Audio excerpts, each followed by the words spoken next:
By the end of this video, you'll be able to create and design your own pixel grid and be able to crochet any piece you want with it.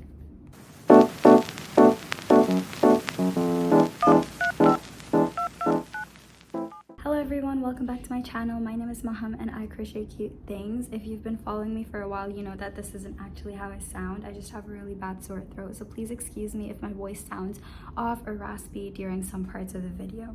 With that being said, today I'm going to be showing you how to crochet literally any piece you want with any pixel grid design, whether it's text, graphics, pictures, characters. It can be literally anything. So this video does feature a lot of heavy talking bits, but I go over all the tools, techniques, and methods that you need to crochet your own pieces. And I'm also going to show you how to see what your pixel grid design looks like without having to actually crochet the piece. I've also put up a neat little summary on my blog, so you don't have to keep rewatching the video when you want to refer to something. You can just open up the blog post and quickly refer to the part that you want to remind yourself of. Before we get into this video, I highly recommend that you download the My Row Counter app. I'm going to be using the app to show you how to crochet pixel grid designs on your own. The app itself is a very handy tool to have on your phone. You can use it to track your rows. You can import patterns from Ravelry, you can import PDFs, and you can highlight important parts in your pattern. They also have a really organized and neat pattern generator that I love using to keep track of my pixel grid designs, and there is a chart preview function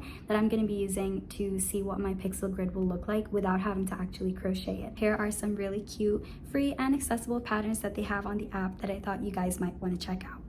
Starting off with the first step, you first need to decide what crochet piece you want to make and what the measurements or size of that piece is going to be. I'm going to be using a bookmark as an example throughout this video to help you understand more about the process. So for example, I decided that I want to make a pixel grid design on a bookmark, and I want the width of the bookmark to be 5 centimeters and the height or the length of the bookmark to be 15 centimeters. Next, we're going to be determining the gauge of our project. Very simply put, a gauge is a measurement of how big your stitches are. And the size of your stitches depends on the yarn size that you're using and the hook size that you're using. So if you're using a bigger hook size and bigger yarn size, you're gonna have a bigger gauge because your stitches are gonna be bigger, and vice versa. If you're using a smaller hook size and yarn size, your gauge or the size of your stitches is going to be smaller. It's important to determine the gauge first so that we know how many stitches or how many rows we're going to have to do to make the piece the size that we want. Now this part might sound tricky, but it's actually really simple. So first, decide on the width and length you want for your piece. So I want one that's 5 centimeters and a length or height that's 15 centimeters. So that would be the width, and this would be the height. And then you're gonna get the hook size that you want to use. I want to use a 4.5 millimeter hook, and then you're gonna get the yarn that you want to use for your piece. I'm using acrylic, 100% acrylic yarn. And then you're also gonna get probably an inch tape or a ruler. You can use an inch tape if you're making a larger piece, or just a regular ruler if you're making a smaller piece. And then now we're going to be making a scrap piece so that we can find out the gauge of our project. So to do this, you're just going to start off by making a slip knot. I'm doing this really slowly for any beginners out there in case you don't know how to make a slip knot. And now you're just going to chain a random number of chains. So I would recommend doing at least 4 to 5. So to chain, you grab your yarn and you pull it through. And next, you need to determine what stitch you want to use for your crochet project. Now, there are lots of different stitches, and these stitches vary in sizes. For example, a single crochet is smaller and a double crochet is larger. So first, I want to use a single crochet for my bookmark, so that's what I'm going to show in this example. I'm going to start my row by chaining 1. This doesn't count as a stitch. It's just to help me start my row. It's called the turning chain. And then I'm going to single crochet into the second chain from my hook. And then I'm just going to single crochet in each chain down the row. For any beginners out there, you insert your hook, pull up a loop, and then yarn over, pull through all 2 loops to make a single crochet. And once I'm done, I've got this little piece, and I'm going to take my ruler and I'm just going to measure 2 measurements. The first measurement will be the size of your stitch. your stitch is this over here. So we're gonna measure the width, how wide the stitch is. So mine is around 0.5 centimeters. And now you're gonna be measuring the height of the stitch, or basically the height of the row, how long or the length of the row. So you're gonna turn your ruler this way and you're gonna measure that. So one row is around 1 centimeters long. So the width of one stitch was 0.5 centimeters and the height or length of one row was 1 centimeter. Now we're gonna calculate how many stitches we need to do to get this measurement and how many rows we need to do to get this measurement. For the width over here, you're gonna take the width that you want it to be and divide it by the size of your stitch. So that's gonna be 5 divided by the size of my stitch, which is 0.5, and I got 10. So that means I need to do 10 stitches in every row to get a width of 5 centimeters. And then to figure out how many rows you need to do, you're just gonna do the height or length that you want it to be divided by the size of your row. So I want it to be 15 centimeters long.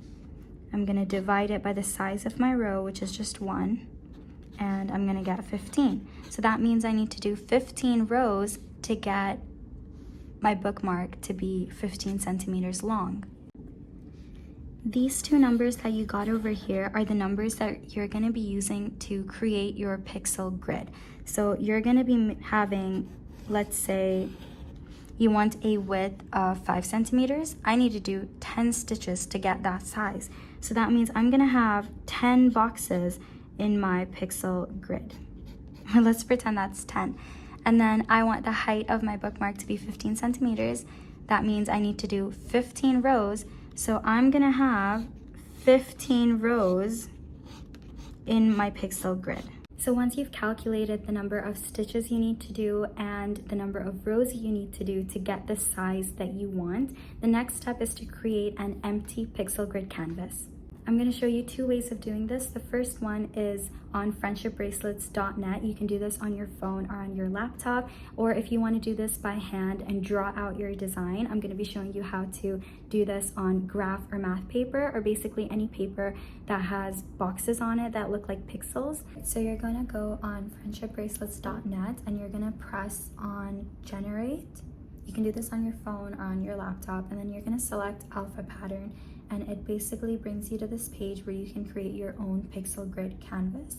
So your width is going to be the number of stitches that you want to do.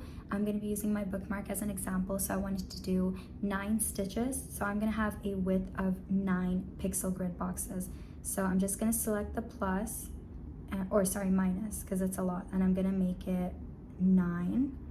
Now I've got the number of stitches that I want. Now for my bookmark, the number of rows that I wanted was 15. So we're gonna go to height and we're gonna make it 15.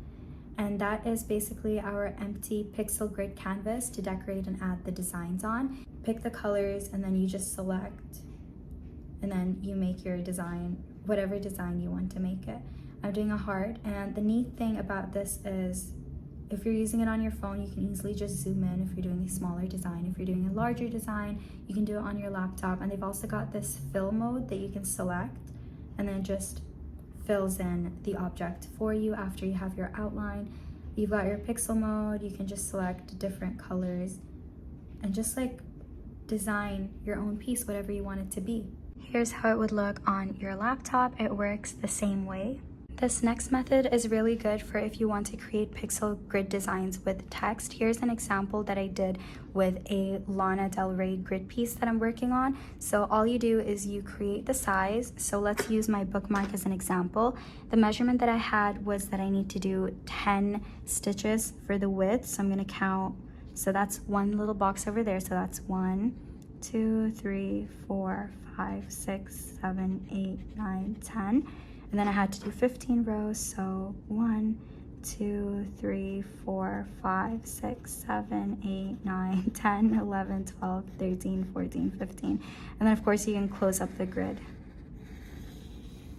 like that. And of course the measurement is going to be off because your stitches are obviously going to be bigger. And so yeah, now inside I can just do like little drawings. For example, if I want to write an M on my bookmark, I just draw it like this, and then I'd start coloring in the grids. And this is actually so fun. I definitely prefer this method for larger grid pieces if you want to do them. It's much easier to control the boxes, and if you make a mistake, you can just erase it. Here's a slightly closer look at my graph paper over here. So I'm using this as 1 pixel grid box, but if I had a super large piece that I wanted to create, then I could also use this as 1 pixel box, or you can like adjust the size to whatever you want your pixel grid box to be.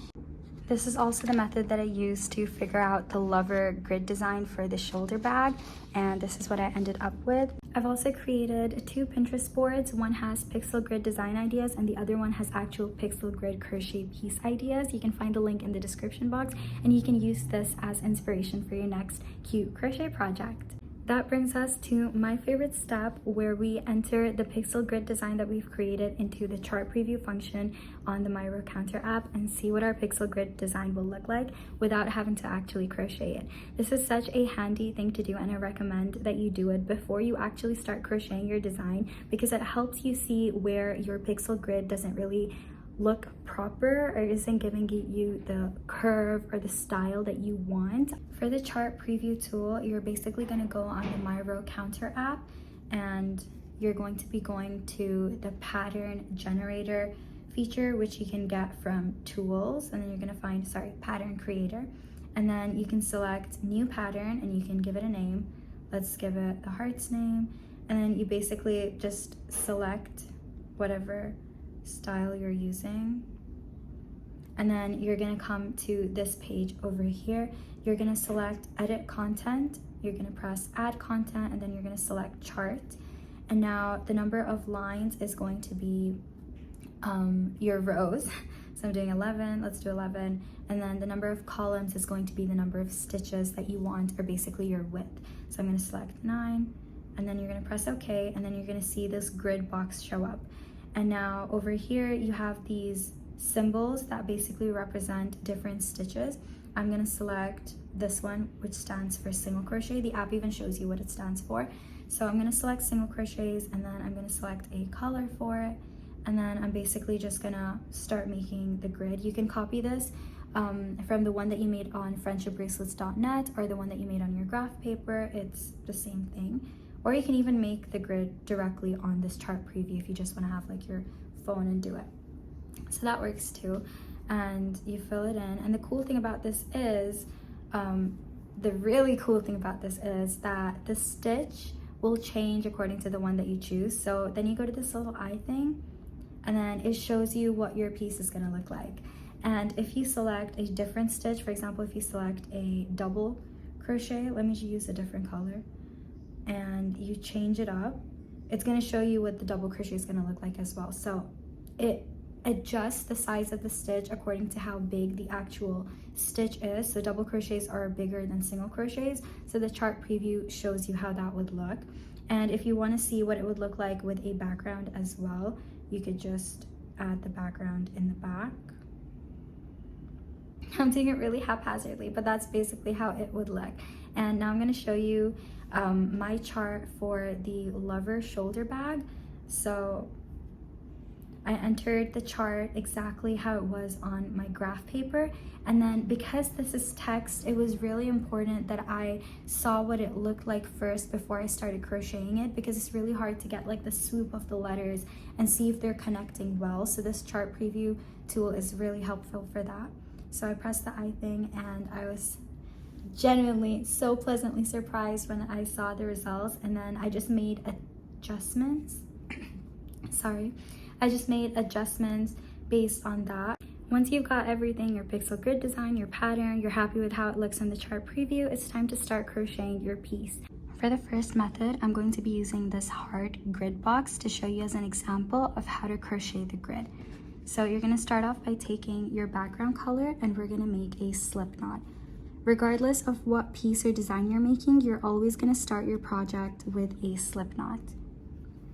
And now we're going to chain the number of stitches that we want to do. So for example, in your pixel grid, if you have 9 stitches like I do, you're going to be chaining 9 to get the width of your project. So I'm going to chain 9. I've got 9 chains, and these chains don't count as a row. These are just the foundation of your piece. They give you the size that you want to be making, but these don't count as the first row of your pixel grid. We're going to start the first row of our pixel grid from the bottom. So we're going to be doing the very bottom row. To start a new row, we're going to do our turning chain, which is basically just chain 1, and I'm going to be using single crochets. So that means I'm going to single crochet into the second stitch. Remember, this turning chain does not count as a stitch. It just helps you start a new row. You're going to single crochet into the second chain from your hook. And now I can see in the very first bottom row of my pixel grid, I have all white boxes. That means that I have to do all the single crochets with just my white color. So I'm going to do that. I'm just inserting 1 single crochet in each chain. So I have a total stitch count of 9 stitches, which is what I need to make my bookmark 5 centimeters long. That brings me to the end of this row. To start a new row, you're going to chain 1, your turning chain, and then you're going to turn your work like that. And now in the next row, I can see that I need to do 4 stitches with white, 1 with pink, and then 4 with white again. Now we always switch colors on the last stitch of the previous color. So that means that we're going to be switching colors to pink on the 4th stitch of the white. And this is going to make more sense once I show you what I'm doing. But basically I'm going to be doing 4 single crochets with white. This is my 3rd. Now that I'm on my 4th, I'm going to be doing a single crochet like normal, but when I bring up the loop, I'm not going to finish it. Instead, I'm going to be attaching the pink yarn here. So take your yarn and cross it over and just hold on to it like that. And then with your other yarn color, make a little loop like this. And then you're going to complete the single crochet over here with the loop from your other color, like that. And now this method requires you to carry your yarn that you're not working with. So you're going to take probably the end and the white yarn that you're not going to be working with anymore, and you're just going to hold it like that. And now with the pink, we're going to be doing 1 single crochet. So you're going to insert your hook into the next stitch, and you're going to be working over these 2 over here, like that. And now, since we need to do 4 single crochets of white afterwards, I'm not going to complete the single crochet with pink. Instead, I'm going to cross it over, and I'm going to make white my working yarn again. Your working yarn is basically the yarn that you're working with. And then I'm going to complete the single crochet with the white, like that. And now, looking at my pixel grid design, I'm going to do 4 single crochets with white. The yarn is basically on top over here, and then when I slide it through, the single crochet basically works over the yarn that I'm carrying. Now I'm at the end of my 2nd row, and now we're going to chain 1 and turn our work. But what you're going to do first is you're going to take the yarn that you've been carrying and cross it over to the other side, just like that. And then you're going to chain 1, turn your work, and you're still going to be carrying this pink yarn. So I can see in my pixel grid that I need to do 3 boxes of white, 3 with pink, and then 3 with white again. So I'm going to be going into the very first stitch of the row, working over my pink yarn, and I'm going to do 3 single crochets. But remember, I have to do 3 single crochets with pink after the white. So on my 3rd and last single crochet with white, I'm going to be switching colors.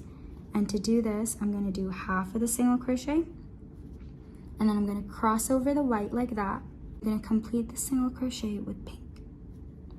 Now I've made pink my working yarn, and now I'm going to do 3 single crochets with pink, just like in the pixel grid. And now on my last single crochet that I need to do with pink, I'm going to switch colors back to white. So you're going to cross over, grab the white, and slide it through. And that's basically how you're gonna go. You're just gonna follow the boxes and always switch on the very last color, or basically the last stitch from that color.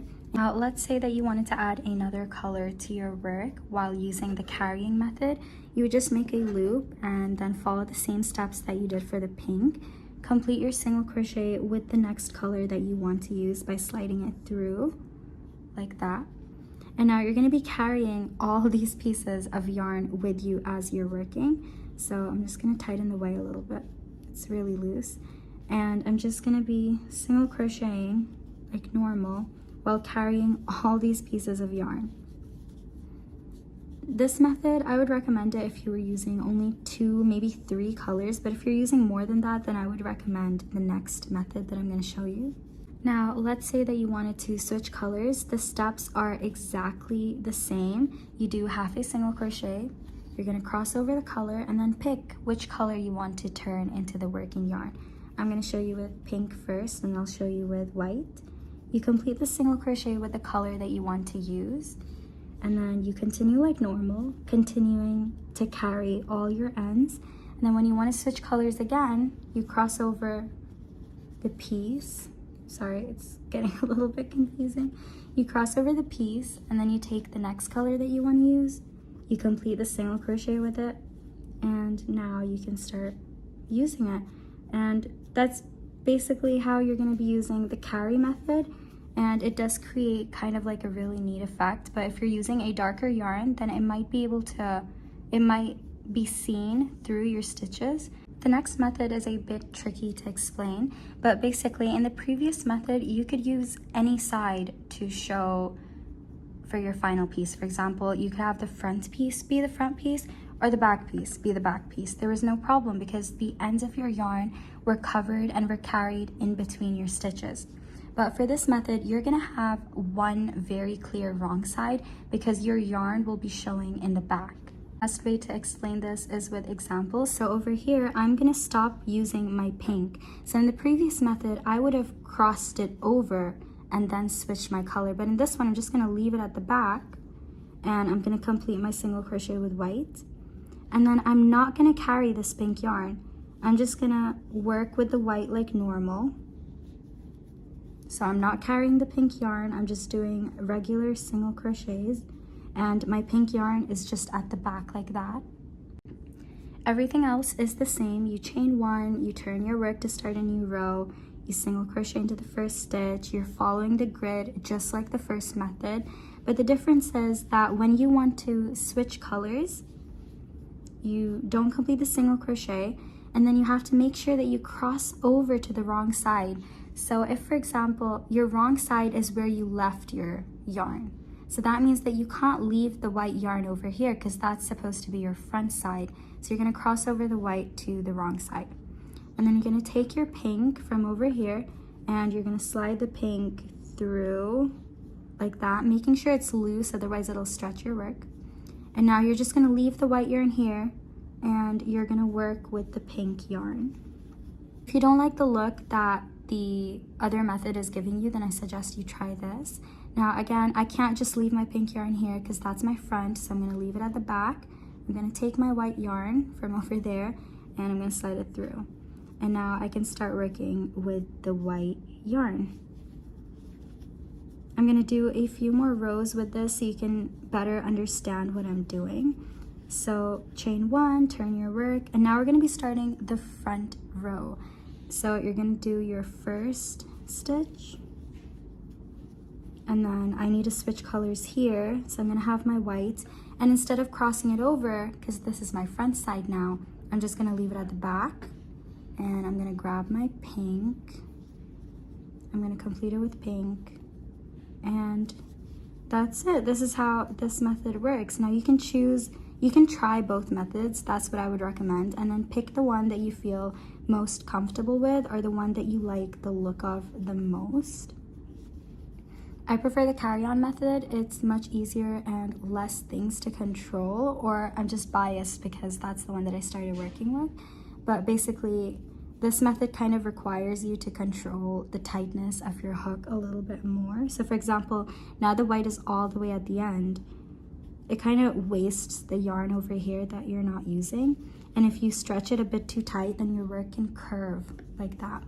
There's also other methods where you basically just cut off the yarn, where you fasten off the yarn in each row and then attach it in every new row. Once you're happy with your pixel grid design, I would recommend that you create a pattern for it. This would be basically you counting how many stitches you have to do of one color before you switch to the other color, and what to do in each row. If you have a bigger pixel grid design like I did for my shoulder bag, or if you have a lot of color switches at short intervals, like for example, you have to do 1 white, 3 pink, 1 white, 2 pinks, 2 whites, stuff like that, it could be really hard to keep track if you're just looking at your pixel grid and counting with your fingers. So I would recommend that you do the work before you start crocheting your actual piece, so you'll have a really neat little pattern to follow, and you can just keep crocheting your piece without having to stop in the middle to like keep counting your rows and making sure you're on the right one. And I like doing this on the My Row Counter app, so that way I can keep track of my rows and have a neat little pattern to follow and have my chart preview all in one place. The way that you use the pattern creator tool on the My Row Counter app depends on the kind of piece that you're going to be making. So we're first going to be going to tools, and then you're going to select the pattern creator, and then I'm going to show you the example through my lover shoulder bag. So for example, I would recommend that you do the chart and everything in one place to make it easily accessible. So here I've got my chart for the lover shoulder bag, which is like the front piece of the bag, and then I can even preview it like I showed you. And then I've got my other chart for the hearts that I used for like the strap. So this app does make it really easy to have all your designs and everything in one place. And then you can even add parts. Now my pattern's not organized yet, but basically you can add parts. I already added the shoulder strap part. So it says shoulder strap is part 2. Over there I can add the text for the pattern. So you select text. You can add free text, or you can add row instructions. So keep adding row instructions. In row 1, looking at the grid that I want to be using, I'm going to have to do 9 single crochets with white. Save it. And then row 2, I'm going to have to do, not 0.2, row 2, I'm going to be doing 4 white, 1 pink, and then 4 white. So this way I'm gonna do all the counting and row work first before starting the piece. So I'll just have this and I'll just be looking at it and crocheting it rather than like counting all the grid boxes. In the next part of the video, I'm going to be showing you how I made my lover shoulder bag. I'm not going to be showing you how to crochet the grid. The grid is posted on my Pinterest. Links are in the description box. The detailed written pattern that you can follow, which shows you how many colors to do, how many stitches to do before you have to switch and stuff, that is also linked in the description box and is posted on the My Row Counter app with the chart previews. And if you don't know how to crochet with grids, or if you just skipped to this part of the video because you just wanted to make the bag, then I would recommend that you go back and watch the part of the video where I show you how to actually crochet with grids, how I do color switches and stuff, and then you can proceed with this video by following the lover grid design and the heart grid design for the straps. I'm going to be showing you an in-depth explanation, but for right now, here's the basic method we're going to be following so you're not confused along the way. We're going to be making 3 pieces in total for our shoulder bag. You're going to start off by making your front piece, which can have your grid design, and then you're going to have your back piece, which you can leave plain or add another different grid design or the same grid design. And then you're going to have your strap piece. This is going to be a really long piece that can be a plain color, or you can add another grid design like I did. And the way that this strap piece is going to work is it's going to wrap around your 2 pieces. So let's pretend that your piece is like that.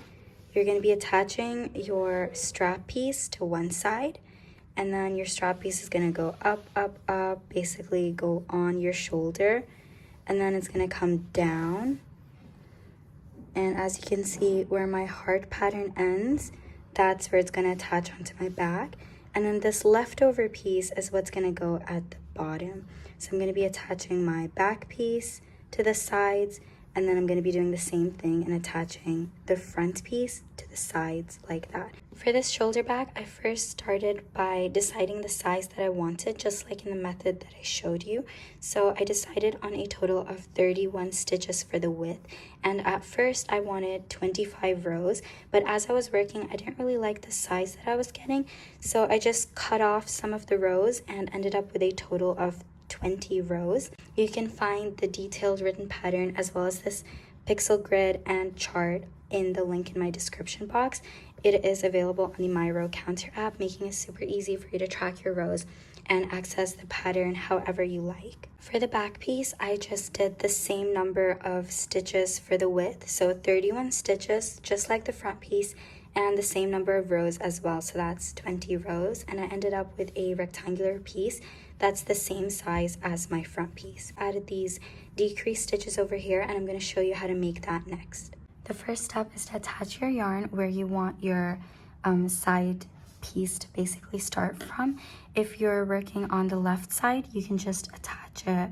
Sorry, if you're working on the right side, you can just attach it here. But if you're working on the left side, you will have to turn your work and attach it at the back so you can work this way, like that. And if you have text, please be careful of where you're attaching it. But if it's just a plain piece, you can attach it on any side of the piece. Once you've got your hook through, you're going to be making a little loop with your yarn like that. And you can slide that loop through. Once your loop is attached onto your piece, you can chain one. And in that same place where you inserted your hook, you're going to go back in there and you're going to be inserting a single crochet. And now for my piece, I'm going to be doing 10 single crochets to start off the decreased part, but then depending on the size of your bag, you can do more or less rows and you're going to end up with the same effect. So in every stitch, I'm going to be inserting one single crochet, doing a total of 10 single crochets. Here I've got my 10 single crochets, and now you're going to be turning your work. Don't chain one, turn your work, and you're going to be skipping this very first stitch that you're supposed to work into, and instead you're going to be going into that second one over there. Make sure your stitch is tight.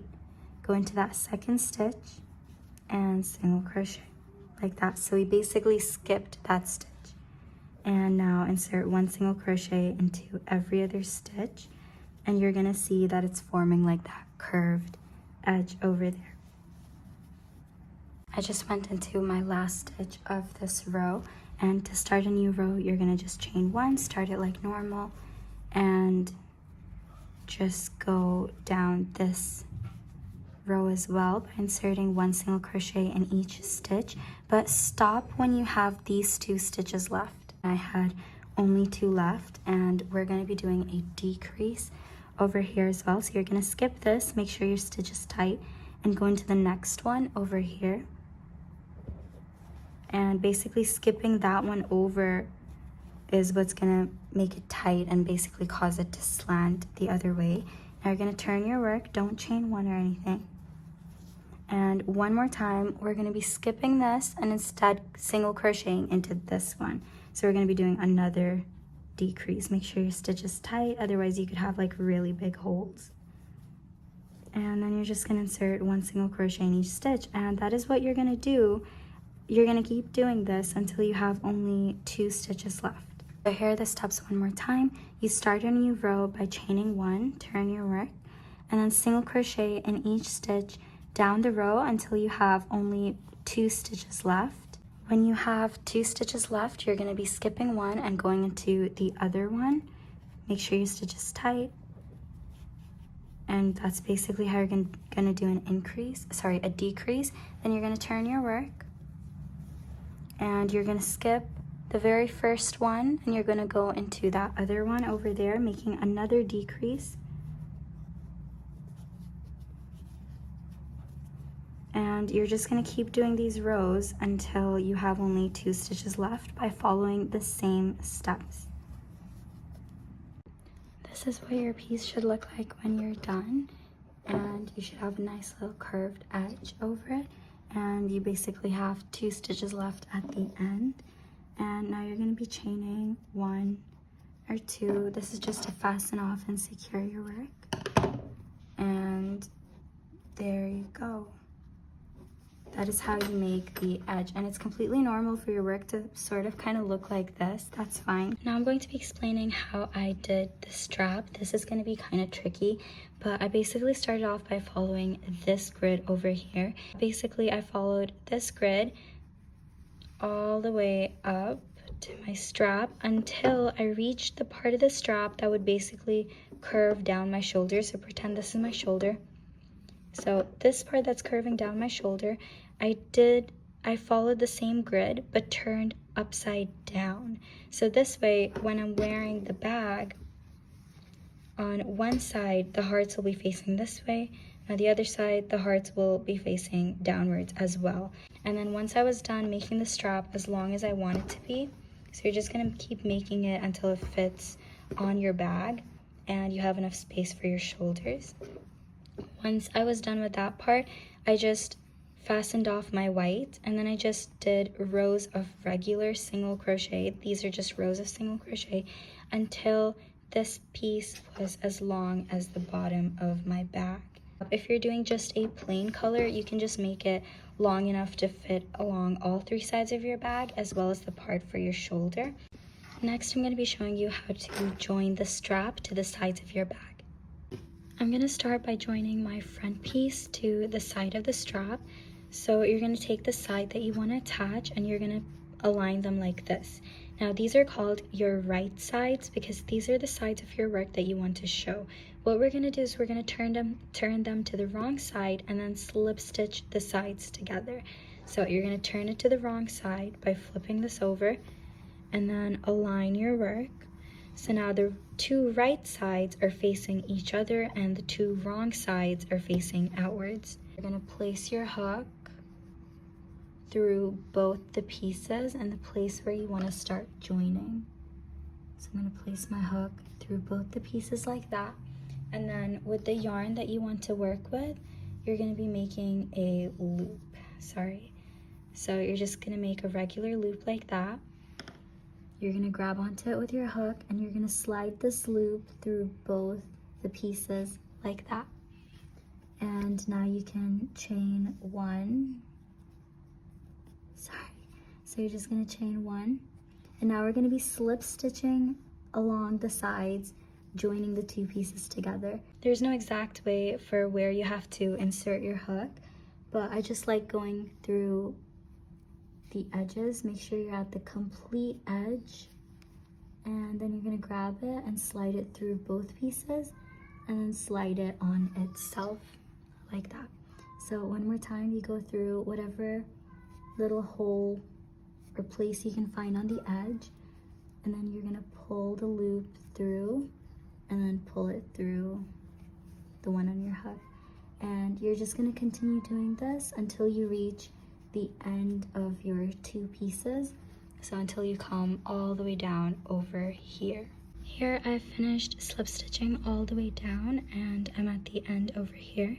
Once you're done, you can just fasten it off by chaining one or two and then cut. And now we're going to get started with the other side. This is what your wrong side looks like, and then when you turn it to your right side, this is basically what it should look like, giving it kind of that like fabric sewn together kind of look. And then of course you can stretch this out a little bit to make it looser, and then your strap is going to go to the side like that while your bag is on the front. Please be careful when doing this and don't attach this to this. That is not the side you should be attaching. It's the top one that should be facing you. So you should be attaching these two sides together, and so that the back can go to the back. But yeah, when you have your wrong sides together, this is what your piece should be looking like. This is the one we've already slip stitched. This is the one that we are going to slip stitch. So make sure it's looking like this and you'll know that you're on the right track.